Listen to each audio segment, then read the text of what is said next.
Hello guys, welcome to my YouTube channel. तो आज के पॉडकास्ट में हमारे बहुत ही स्पेशल गेस्ट हैं mister Shamsher Singh ji from Core Immigration. तो चलते हैं उनसे बात करते हैं।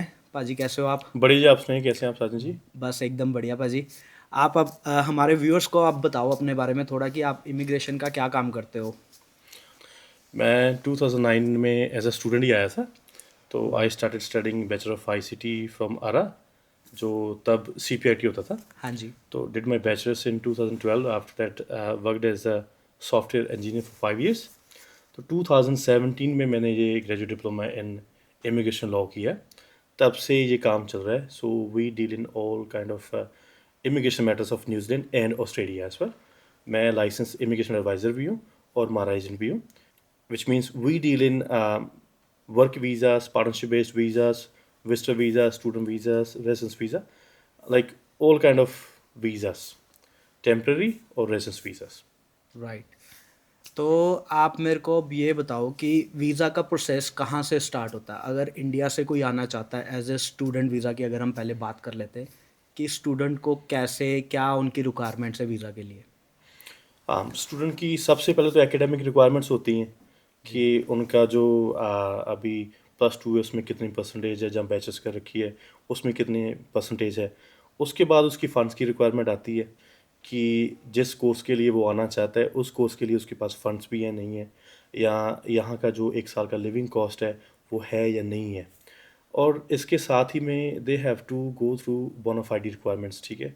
उसमें उसने ये बताना होता है कि वो न्यूजीलैंड क्यों आना चाहता है, जो कोर्स उसने सेलेक्ट किया है वो उसकी पुरानी जो हिस्ट्री है, आइदर वर्क एक्सपीरियंस है या क्वालिफिकेशन है, उसके साथ कैसे मैच करता है, and right. What's his future plans, और वो वापस क्यों जाएगा न्यूजीलैंड से। So all of these requirements are you need to meet all of these requirements in order to get a student visa. Right. So ये एक बेस लाइन है इसकी। राइट। तो अभी रिसेंटली कोई चेंजेस आए हैं इमिग्रेशन में? स्टूडेंट वीज़ा को लेके तो ज़्यादा चेंजेस नहीं है, but after Covid there were big changes in terms of post study work visas. तो पहले क्या हुआ करता था, किसी भी कोर्स में जो लेवल 5 6 का है उसके 60 वीक्स अगर आपने कोर्स किया तो उसमें भी पोस्ट स्टडी वर्क वीज़ा हुआ करता था, लेकिन अब ऐसा नहीं है। So now there are certain eligible courses from where you can get the post study work visa. जैसे कि मास्टर्स हैं, 3 साल का है। उसके बाद पीजी डिप्लोमास हैं, उसमें 1 1 साल का है, अगर आपका डिप्लोमा 1 साल का है तो। Plus there are bachelors degrees जिनमें मैक्सिमम 3 years भी आप ले सकते हो। And there are certain courses at level 5 and 6 जिसमें आप एक closed kind of work visa ले सकते हो। एंड वो जो लेवल 5 और 6 के कोर्सेज हैं वो ग्रीन लिस्ट में आने चाहिए। राइट। तो यस। ग्रीन लिस्ट क्या होती है? आप मेरे को एक बार हमारे व्यूअर्स को पता चल जाए कि न्यूजीलैंड कैसे है या इमिग्रेशन। तो ग्रीन लिस्ट एक बार आप। Green list is getting very popular this days, because इसके पहले क्या हुआ करती थी, स्किल शॉर्टेज लिस्ट या रीजनल स्किल्स शॉर्टेज लिस्ट या long term skill short list. Means के वो स्किल्स जो न्यूजीलैंड को चाहिए। राइट। ग्रीन लिस्ट अगर ग्रीन सिग्नल है, विच मीन्स अगर आप कोई उसमें से कोई स्किल के लिए रेजिडेंस वीज़ा डाल रहे हो या वैसे स्किल के लिए आप कोई पढ़ाई करना चाहते हो न्यूजीलैंड में, तो it's a green signal from immigration कि आप उनको चाहिए, आपकी जो स्किल्स है वो उनको चाहिए। राइट कि तो उनका वीज़ा लगने के चांसेस हाई हैं। हाई हैं, यस राइट। यस। और प्लस इसमें क्या है कि आगे वीज़ा लगने के चांसेस तो हाई हैं, आगे पीआर का पाथवे भी ओपन है। ओपन है। जैसे मान लो कोई बंदा लेवल 5 6 इलेक्ट्रिकल इंजीनियरिंग लेके आता है, जी। तो उसके आगे जो वो जाके इलेक्ट्रिकल इंजीनियरिंग टेक्नीशियन बन सकता है, and that occupation is in the green list. तो अब आप मेरे को ये बताओ कि स्टूडेंट वीज़ा पे अगर कोई आना चाहता है तो उनके साथ उनके पार्टनर अगर आना चाहते हैं तो उनके लिए क्या ऑप्शंस है?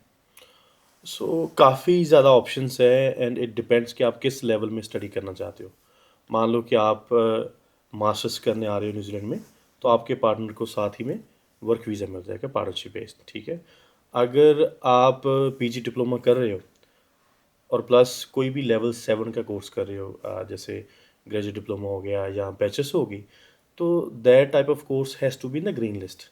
वो राइट। ग्रीन लिस्ट में है तो आपके पार्टनर को वर्क वीज़ा मिलेगा, नहीं तो आपके पार्टनर को सिर्फ विजिटर वीज़ा ही मिलेगा।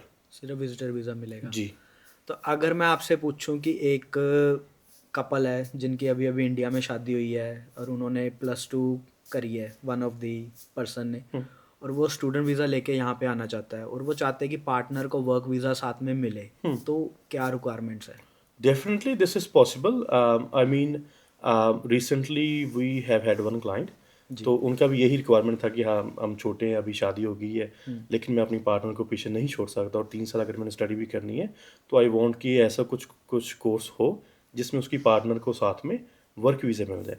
Then we suggested him bachelor of civil engineering, जो कि एक ग्रीन लिस्ट में कोर्स है, प्लस वो जो दूसरी रिक्वायरमेंट्स है लेवल की वो भी पूरी करता है। तो his partner got work visa open approved. So वो 3 साल स्टडी करेगा, 3 साल उसके पार्टनर को साथ में partnership based open work visa मिलेगा। उसके बाद दोनों को 3-3 साल का visa. So 6 years of their life is just sorted. Sorted. हाँ, और उसके बाद आगे रेजिडेंसी का भी पाथवे उनके लिए ओपन ही डेफिनेटली है, बिकॉज क्योंकि दैट, ग्रीन लिस्ट में है। हाँ वो ग्रीन लिस्ट में है। राइट।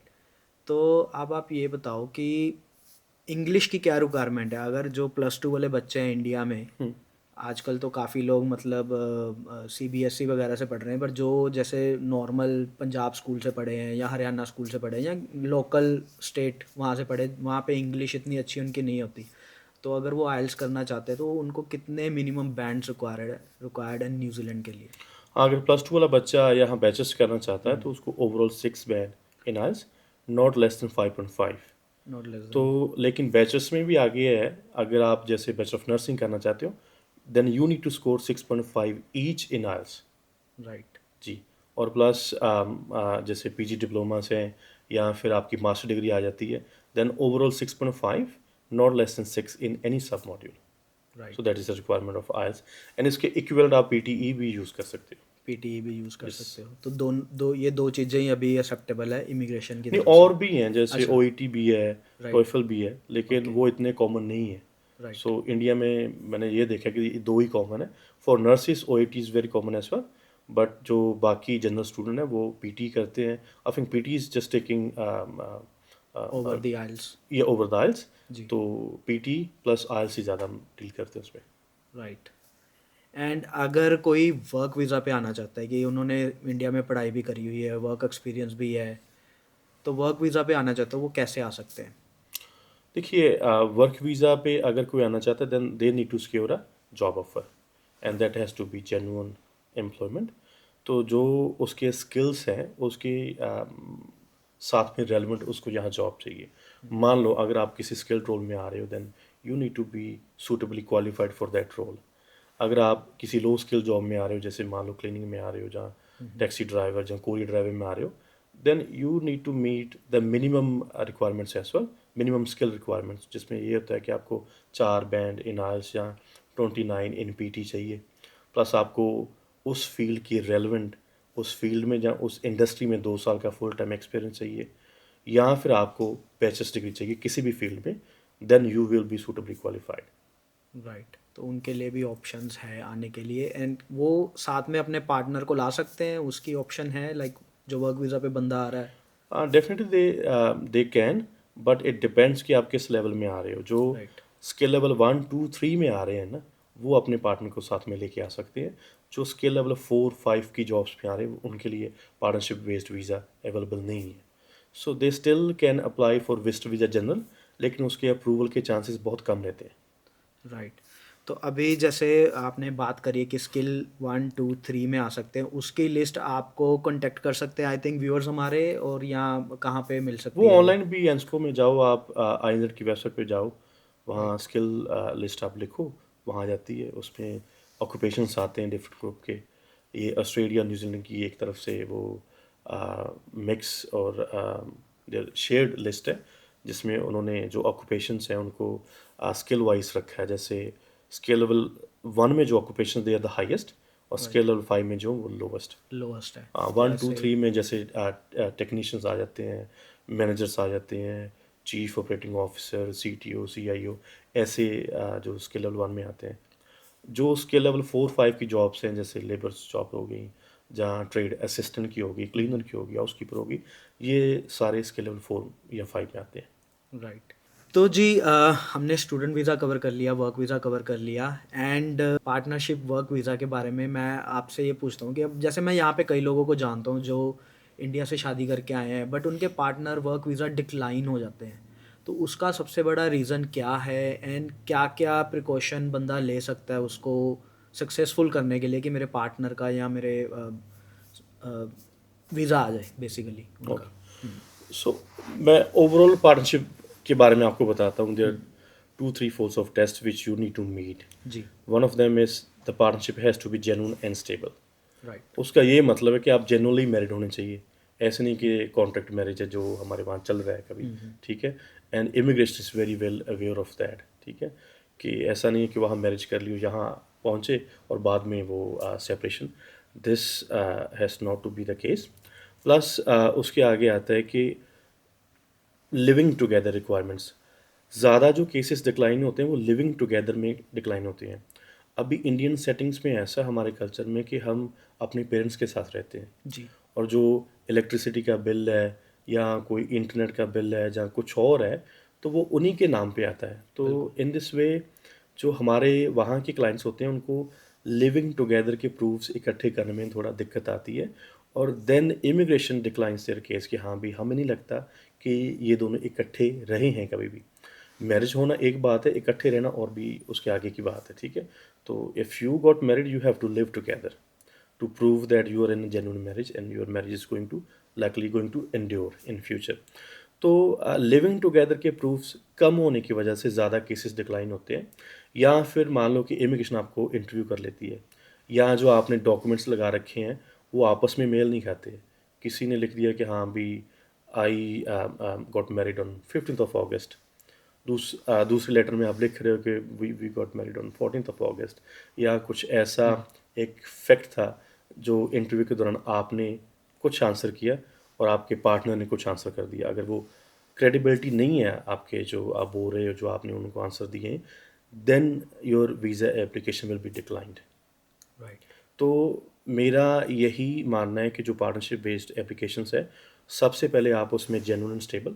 उसमें क्या क्या आता है कि आपका मैरिज सर्टिफिकेट हो गया, आपके जो रिश्तेदार हैं जहाँ फ्रेंड्स हैं या रिलेटिव्स हैं उनसे आपने लेटर्स लिखवानी है सपोर्ट की कि हम जानते हैं इनकी जो शादी है वो पूरी इंडियन कल्चर सेटिंग्स में हो रखी है. देन आपने ये शो करना है कि there were some guests as well. ठीक है. Plus you need to prove your relationship is socially recognised. मान लो कि आप अभी जैसे पंजाब की मैं बात करूँ, क्या होता है कि शादी हुई उसके कुछ दिन बाद हम वो गोल्डन टेम्पल चलते हैं कि जस्ट टू सीक ब्लेसिंग्स. तो वहाँ जाके हमने फ़ोटो खींच ली या बाकी फ़ोटोज़ हमने खींची. उसमें और भी लोग होने चाहिए, ऐसा नहीं कि आप दोनों ही हो. राइट। तो यू नीड टू प्रूव कि लोगों को भी पता है कि आप मैरिड हो. And they you can also use the social media. इसमें जो इंस्टाग्राम पे आप पिक्चर्स डालते हो या फेसबुक पे पिक्चर्स डालते हो. और कभी कभार ये भी देखा है कि आपकी जो सोशल मीडिया प्रोफाइल है उसमें आपने लिखा है कि यू आर सिंगल या यू आर जस्ट एंगेज्ड. तो राइट। आपको उसको भी साथ ही में अपडेट करना चाहिए and make that like visible to your friends और फैमिली. कई बार होता है कि आपने वो सिंगल से मैरिड तो कर दिया लेकिन उसको ब्लॉक कर दिया कोई और देख ना सके. Then also immigration may think that this marriage is not genuine. Right. तो इतना डीपली इमिग्रेशन जाती है चेक करने के लिए कि जेन्युइन रिलेशनशिप है या नहीं है, यस. कि शादी वगैरह भी जेन्युइन है कि नहीं है। हाँ. अभी तो और भी आसान हो गया है लिविंग टुगेदर को प्रूव करना कि जैसे मान लो हम ऑनलाइन ऑर्डरिंग करते हैं, कुछ भी स्टफ़ हमने ऑनलाइन ऑर्डर कर लिया है, राइट। तो put your name your wife's name over there ताकि वो आपके एड्रेस में आए. राइट। डज़न्ट मैटर आपने 1000 की शॉपिंग नहीं करनी, चाहे आपने 10 रुपए की शॉपिंग भी की है, तो दैट मेक्स सेंस कि राइट। आप वहाँ इकट्ठे रह रहे हो तभी आपने कुछ वहाँ इकट्ठों का मंगाया है. राइट। तो ये तो हो गया इंडिया का। अगर कोई ऑलरेडी यहाँ पे है और उनकी पार्टनर इंडिया में है तो वो लिविंग कैसे अपनी शो करेंगे? उनके लिए कुछ क्या उनको रिक्वायरमेंट्स है कि वो अगर जैसे मतलब कोई यहाँ से शॉपिंग कर दे इंडिया पार्टनर के लिए तो वो भी प्रूफ लग सकता है या नहीं? नहीं, लिविंग टुगेदर का प्रूफ तो वो कभी भी नहीं बन सकता वो नहीं क्योंकि बन सकता। इमिग्रेशन नोज दैट कि you are here and your partner is there. ठीक राइट। है. They have your entry exit records. तो वो आप प्रूफ भी नहीं कर सकते, but you can just show कि you are connected to your partner.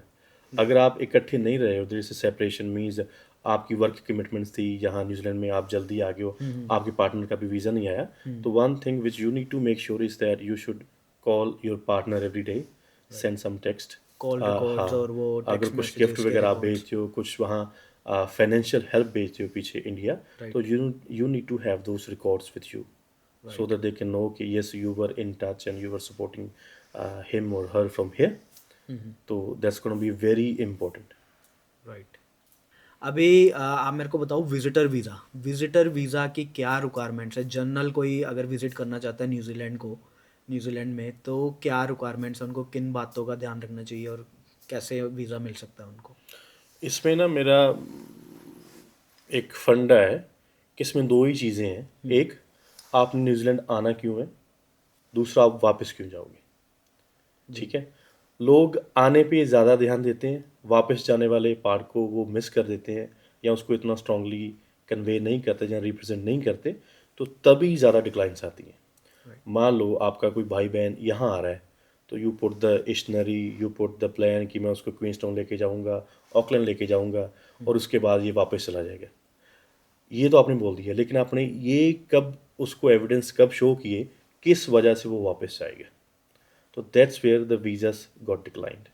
अब अगर आप बात करो 100 वीज़ा डिक्लाइन हुआ है ना विजिटर वीज़ा, उसमें से 80 वीज़ास तभी डिक्लाइन होते हैं the applicant doesn't have enough ties और strong ties back in their home country. तो उसको थोड़ा ज़्यादा वेटेज मिलना चाहिए यहाँ पर, क्योंकि अगर आप आ रहे हो you should have a genuine intent to visit, a genuine reason to visit New Zealand, जिसमें आप फैमिली को मिलने आ सकते हो, किसी फ्रेंड को मिलने आ सकते हो, आपका पार्टनर है, या आप वैसे भी यहाँ विजिट कर सकते हो कि, है ना। प्लस उसके बाद आपने ये बताना होता है कि भाई आप वापस क्यों जाओगे। So for that reason I think you need to show all of your ties in your home country. जैसे आपकी वहाँ जॉब है, कुछ बिजनेस है, आपके एसेट्स हैं, आपके पेरेंट्स हैं, या उनके एसेट्स हैं जो आगे चल के आपने इनहेरिट तो करने ही है ना। जैसे मान लो कि वहाँ आपकी जॉब चल रही है, ठीक है, जी, प्लस आपके पेरेंट्स की प्रॉपर्टीज़ हैं जिसको आप भी मैनेज कर रहे हो, इवन तो that is on their name, you can still show in your CA net worth report.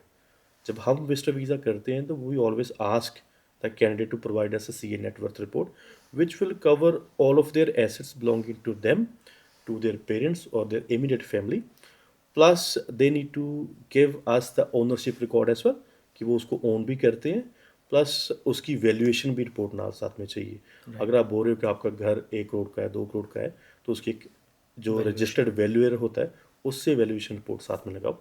So you need to show कि हाँ भी मेरे कुछ ऐसे काम है, अगर मैं वापस नहीं जाऊँगा तो वहाँ रुक जाएंगे। So then only immigration gonna give you the visa. Otherwise, if you are just giving them reason to come to New Zealand, not focusing on ties back to your home country, so this is gonna be very fertile or contentious matter, and that's it. Right, तो visa will be decline. सो जब भी मैं किसी client को consult करता हूँ तो मैं आने का रीज़न तो सभी को पता था, जब मैं जाने का बोलता हूँ देन दे गेट कन्फ्यूज कि हाँ भी अब बताओ मैं क्या क्या शो करूँ। तो राइट, वहाँ एडवाइजरी काम करती है, वहाँ एक एक्सपर्टीज़ काम करती है आपकी, ठीक है। So that's where you need to put some more efforts, right. And that's how you gonna crack the visitor visa. अगर वो आपने नहीं अच्छे से एक्सप्लेन किया आप वापस क्यों जाओगे, तो most likely visa gonna be declined. And case to case ये डिफरेंट होता है। आप सबकी केस स्टडी रीड करते हो, किसकी क्या सिचुएशन है, फिर आप रिकमेंड करते हो जी, जी, सबको। जी। अगर मान लो आपके पेरेंट्स आ रहे हैं, हुँ, ठीक है, they are coming on visitor visa general, जी। तो वो low risk kind of profiles होती है। इमिग्रेशन को पता है कि ये यहाँ रुकने वाले नहीं हैं, because they have spent most of their life in India और इन देयर होम कंट्री, ठीक है? बिल्कुल। और उनका वहाँ तामझाम बहुत है and they have to go back. तो राइट, उसमें तो चाहे आप सीए नेटवर्थ रिपोर्ट या बाकी चीज़ें ना भी लगाओ, तो भी काम चल जाता है। लेकिन अगर कोई बंदा ऐसा आ रहा है जो इस अराउंड 22, 25, 30, 35, वो ज़्यादा अच्छे से वहाँ सेटल नहीं है, I think then you must provide these kind of reports and those assets reports to show that he has a very strong incentive to go back. Right, plus आपकी जो ट्रैवल हिस्ट्री वो भी काम करती है यहाँ पर। अगर आपने कहीं किसी और कंट्री के पहले वीज़ा ले रखा है, you went there and came back within the visa validity, तो दैट्स ऑल्सो गोना वर्क। वो आपकी एक ट्रैक रिकॉर्ड शो करता है कि हाँ भी ये बंदा पहले भी गया था, वापस आ गया। राइट। तो इसमें अगर जैसे किसी का वीज़ा डिक्लाइन आया, किसी ने खुद से वीज़ा डाला है एंड सेकंड टाइम या थर्ड टाइम वो अप्रोच करता है एडवाइज़र को, इमिग्रेशन एडवाइज़र को, तो चांसेस है मतलब कुछ गैप चाहिए होता है या स्ट्रेट अवे लाइक डिक्लाइन आया और साथ ही फिर से वीज़ा डाल सकते हैं? नहीं मैं तो ये बोलता हूँ हाँ, साथ में डाल डाल देना चाहिए। राइट। अगर मान लो वो ये बोल रहा है कि मेरे दोस्त की शादी होने वाली मैं तब जा रहा हूँ, हाँ, या मेरे भाई का बर्थडे मैं उस ओकेशन पे जा रहा कोई हूँ, स्पेशल तो देन ही ओकेज़न है शुड नॉट तो वेट। राइट, लेकिन जब वो हमारे पास आते हैं तो वी ऑलवेज चेक कि अगर if we can add value to their hmm, application then only वो टेक द केस। अगर उसने पहले सारा कुछ कर रखा है, या उसके पास इतने एसेट्स नहीं है, या हुँ, हमें खुद लगता है कि इसकी टाइज इतनी स्ट्रांग नहीं है, हुँ, तो वी स्ट्रेट वे से नो, कि चांसेस बहुत कम है, अगर आपने रिस्क लेना आप ले लो, हम तो नहीं एडवाइस करते कि तुम लगाओ। राइट। या अगेन कुछ इट्स योर कुछ पर्सनल टाइम चॉइस बाद कि आपका है। अगर आप जॉब ले आओ बैक इन इंडिया, कोई कॉन्ट्रैक्ट ले आओ या प्रूफ्स ले आओ, तो फिर आप लगा हाँ, सकते हो अगर दोबारा अगर से। जेन्युइनली उनके पास वो हुँ, प्रूफ्स है, वो एविडेंस है, वी राइट। डोंट से कि you should create those proofs, ठीक है? हुँ, हुँ, अगर हुँ। जेन्युइनली वो हाँ, जॉब कर रहा था, उसने आईटीआर भर रखी थी, उसकी पे स्लिप्स थी, उसने लगाई नहीं है, हुँ, तो हम वो केस को आगे परस्यू करते हैं, बिकॉज़ वी वी सी कि हाँ, इसमें कुछ चांसेस हैं अप्रूवल के। राइट। और विज़िटर वीज़ा कितने टाइप के होते हैं लाइक, और कितनी लेंथ के होते हैं? ये एक क्वेश्चन। सो मेनली तो जो विजिटर वीज़ा जनरल कैटेगरी में जो हुँ, हम बहुत सारे बंदे फ़ॉल करते हैं, otherwise there is business visitor visa as well, right. Specific purpose visitor visa as well. तो ये काफ़ी वीज़ाज़ होते हैं, जैसे अभी आपको यहाँ किसी कॉन्फ्रेंस के लिए किसने बुला लिया है, हुँ, तो आप उस पे भी आ सकते हैं, ज़रूरी नहीं आपने घूमने ही आना है, राइट। ठीक है? अगर आपका कोई बिज़नेस है जो न्यूज़ीलैंड में भी चलता है और इंडिया में भी चलता है, उसमें आप बिज़नेस विज़िटर वीज़ा भी ले सकते हो, and that can be of maximum of 3 months of length. तो generally what there is a rule in the visitor visa कि आप 18 मंथ्स में 9 मंथ्स स्टे कर सकते हो राइट, विद न्यूज़ीलैंड में। मल्टीपल एंट्रीज़ और सिंगल एंट्री। इट डिपेंड्स, अगर मल्टीपल में है भी मल्टीपल है तो भी मैक्सिमम 9 मंथ्स स्टे आप कर सकते हो। 9 मंथ स्टे कर जी। सकते हो आप। ठीक है। तो अब आप मेरे को ये बताओ कि अगर विजिटर वीज़ा पे कोई आ गया यहाँ पे, ठीक है जी, हुँ। एंड उनका प्लान है आगे स्टडी लेने का या आगे वर्क वीज़ा लेने का, उसका क्या प्रोसेस है and is it possible? Yes, it is certainly possible. एक बड़ा इंटरेस्टिंग केस आया था हमारे पास। वो बंदा विज़िटर वीज़ा पे यहाँ आया। जी, फर्स्ट वीक आते ही उसने ऑफर ऑफ प्लेस लिया, राइट। और 2 वीक बाद अपना वीज़ा, स्टूडेंट वीज़ा डाल दिया। तो ऐसे केसेस में जो इमिग्रेशन है, दे थिंक कि हाँ, भई आप अभी आए ही हो, हुँ, दूसरे दिन आप ऑफर लेटर ले आए हो कॉलेज से, व्हिच मीन्स हुँ, कि जब आप लैंड किए, आपकी जो इंटेंशंस थी that was not to visit, that was to get a student visa, and this is gonna be your backdoor entry. हुँ, ठीक है? ऐसे केसेस में ये मैटर काफ़ी फुटाइल हो जाता है, और chances of success are very low. Right. ठीक है? अगर आप 3 मंथ के वीज़ाज़ पे आ रहे हैं, विज़िटर वीज़ा पे, for the first month you just do like वो आप घूमो फिरो, जो करने आए हो पहले वो करो। हुँ, अगर हाँ, विद इन दैट मंथ आपको लगता है कि हाँ भाई, यहाँ का एजुकेशन सिस्टम बड़ा अच्छा है, या लिविंग स्टैंडर्ड अच्छा है, तो आप चाहते हो यहाँ की एजुकेशन लेके फिर मैंने वापस जाना है, then you can go ahead with student visa. Right. अगर आपको यहाँ रहते वर्क वीज़ा की ऑप्शन मिलती है, you can still avail that, but जो रिक्वायरमेंट्स हैं, वो चाहे आप यहाँ से रह के वर्क या स्टूडेंट वीज़ा अप्लाई करो, चाहे आप इंडिया से रह के अप्लाई कर रहे हो, they are all same. All same. हाँ। Hmm, right. ठीक है। तो मतलब कोई इंडिया से अगर सोच रहा है आने के लिए और उनको पता है कि यहाँ पे आके मैंने वर्क वीज़ा या स्टूडेंट वीज़ा ही लेना है, तो उनको कंसिडर करना चाहिए सीधा उसी वीज़ा पे आने के लिए, रेदर देन विजिटर वीज़ा पे आके और विद इन अ वीक जैसे आपने बताया कि अप्लाई कर दिया और चांसेस ऑफ गेटिंग डिक्लाइन, हुँ, कि डिक्लाइन होने से अच्छा है कि आप अपना टाइम लेके अच्छे से एडवाइस लेके फिर ही आप प्रोसेस में आओ। हुँ। ठीक है जी। अभी कुछ केसेस हुँ, हमने ऐसे भी देखे हैं कि जिन्होंने ट्राई किया, they are confused, their main intention is to settle here and to study here, ठीक है? वो क्या करते हैं कि हमें कॉल करते हैं कि भई मैं पहले विज़िटर वीज़ा लेके आऊँ, फिर मैं स्टूडेंट वीज़ा डाल दूँ, या मैं सीधे स्टूडेंट वीज़ा डाल दूँ। राइट। तो मैं उनको ये सजेस्ट करता हूँ, देखो अगर आपकी इंटेंशन स्टूडेंट वीज़ा की है, हुँ, तो हुँ, just go for student visa, there is a big reason behind that. The thing is that if you apply for the visitor visa and that gets declined, आप 1 महीने बाद स्टूडेंट वीज़ा डालते हो, हुँ, तो immigration gonna ask you lots of question कि हाँ भई, हमें आपकी इंटेंशंस जेन्युइन नहीं लग रही। हुँ, 1 महीना पहले आप घूमने आ रहे थे, हाँ। अब आपका जो सारा कुछ चेंज हो गया हुँ, प्लान, अब आप बोल रहे हो मैंने स्टूडेंट वीज़ा पे जाना है, तो हमें लग रहा है कि यू आर नॉट अ बोना फाइड स्टूडेंट। राइट, हाँ, उस केसेस में वीज़ा के चांसेस डिक्लाइन होने के काफ़ी बड़े रहते हैं। राइट।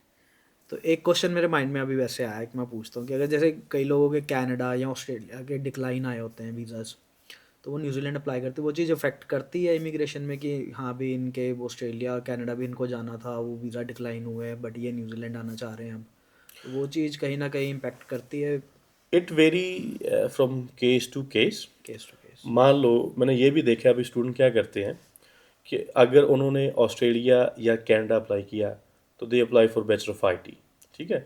न्यूजीलैंड वाला वो बोले कि अब मुझे यहाँ और कोई कोर्स, ग्रीन लिस्ट का कोई कोर्स दे दो, तो ऐसा नहीं होता, because then the immigration New Zealand will feel कि हाँ भी आप बोनाफाइड स्टूडेंट नहीं हो। अगर मान लो मैंने पढ़ाई करनी है इंजीनियरिंग की, तो ऐसा नहीं है कि अगर मैं ऑस्ट्रेलिया जाऊंगा तो मैं इंजीनियर बनूंगा, अगर मैं न्यूजीलैंड जाऊंगा तो मैं नर्स बनूंगा, ऐसा नहीं है। मैं कहीं भी जाऊं, मेरी जो एक आगे विजन है that has to be same. अगर मैं इंजीनियर बनना चाहता हूं तो मैं इंजीनियर बनना चाहता हूं। तो इस केस में मैं यही सजेस्ट करता हूं कि भाई अगर आपने ऑस्ट्रेलिया का वीज़ा अप्लाई किया, जिस फील्ड में अप्लाई किया ना, उसी में न्यूजीलैंड का ट्राई करो। राइट। हाँ, and also it doesn't affect if you didn't meet the requirements कि आपने उनकी बोनाफाइड रिक्वायरमेंट्स मीट नहीं की, या टाइज बैक होम कंट्री कम थी। लेकिन अगर आपका वीज़ा करेक्टर या हेल्थ के रीज़न से डिक्लाइन हुआ है, तो that's gonna affect your New Zealand student visa और visitor visa as well. Right. ठीक है। तो थैंक यू सो मच पाजी, आप आए पॉडकास्ट चैनल पे, एंड आई थिंक ये हमारा पहला पॉडकास्ट है जी आपके साथ। एंड इसमें बहुत ही जनरल हमने बात करी है, FNQ वाले क्वेश्चन की, लोगों को पता चल सके कि न्यूजीलैंड में ऑप्शंस क्या क्या है वीज़ा को लेके। एंड आई थिंक हम जल्दी और पॉडकास्ट करेंगे जिसमें हम डिटेल में बात करेंगे जी कि एक स्टूडेंट वीज़ा है तो स्टूडेंट वीज़ा की ऑप्शंस की बात करेंगे, जी वर्क वीज़ा है तो work visa, partner based work visa तो उनके बारे में बात करेंगे। और बहुत सारे व्यूअर्स ऑडियंस की आई थिंक वो होगी एक इंफॉर्मेशन की, PR, जी PR का टॉपिक, उसके ऊपर आई थिंक हम अलग से एक बहुत लंबी कन्वर्सेशन जाएगी वो, जी। है ना। तो उस पे अलग से हम एक पॉडकास्ट करेंगे। अभी आप मेरे को ये बताओ और ऑडियंस को आप ये बताओ कि अगर आपको अप्रोच करना हो तो कैसे कर सकते हैं। They can go to our website, that is coreimmigration.com.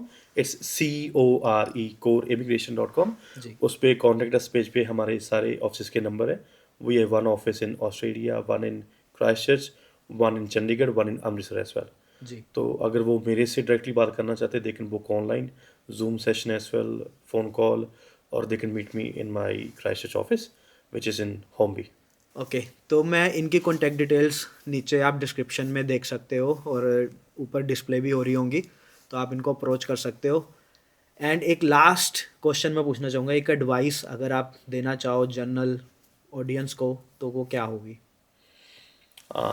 मेरी तरफ से यही है कि always present your documents in a very good manner, plus they have to be properly scanned, legit. And अगर आप अपनी PR का पाथवे बनाए रखना चाहते हो, either you are in New Zealand और anywhere else in the world, try to be in a skilled employment.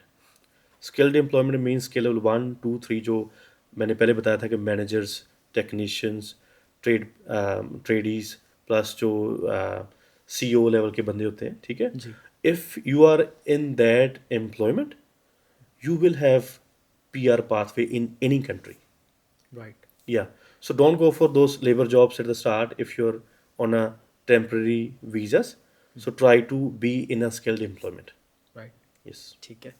Thank you so much, and इसके साथ हम इस पॉडकास्ट को एंड करते हैं। एंड हम फिर से आएंगे।